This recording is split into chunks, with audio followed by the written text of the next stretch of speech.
lumalabong yan, tutubo yan, lalabong, magiging puno, at higit sa magkakaroon ng bunga. Bunga.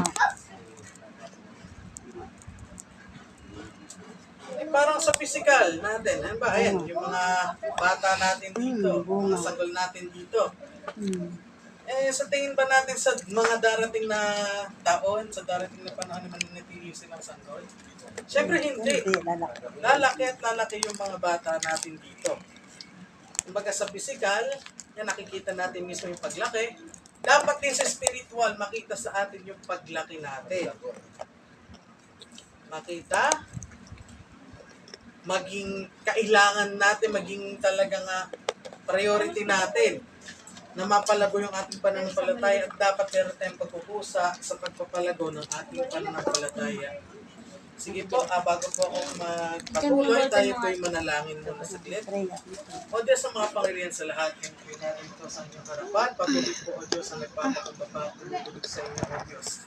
Hallelujah. Sa oras na ito, Panginoon, dinadalangin namin na patuloy kong buksan ang aming pong puso't isipan, maging ang aming pong pandinig para po o Diyos sa inyong pong mga salita na aming pong maririnig sa hapong ito. Dinadalangin namin, Panginoon, na inyong pong banal na Espiritu ang siyang patuloy na magturo sa amin, siyang patuloy na magpaliwanag sa amin ng inyong pong mga salita na mahahayag sa amin sa hapong ito. Maraming salamat, Panginoon. Ito mo, Diyos, kami sa madalangin.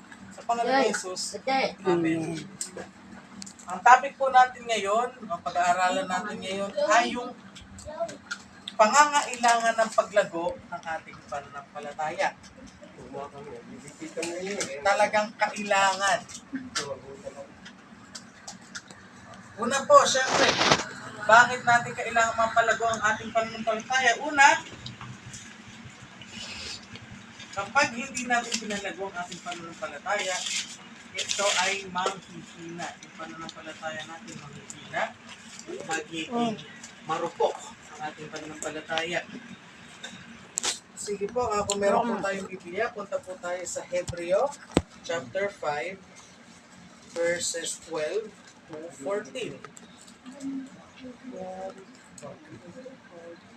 Hebreo 5:12 to 14. Ito po nakasulat. Dapat sana'y mga tagapagturo na kayo, subalit hanggang ngayon kailangan pauan ng mga panimulang aralin ng salita ng Diyos. Ulitin ko, gano'n na kayo katagal sa pananampalataya ninyo sa Diyos? 2020-23. 2023.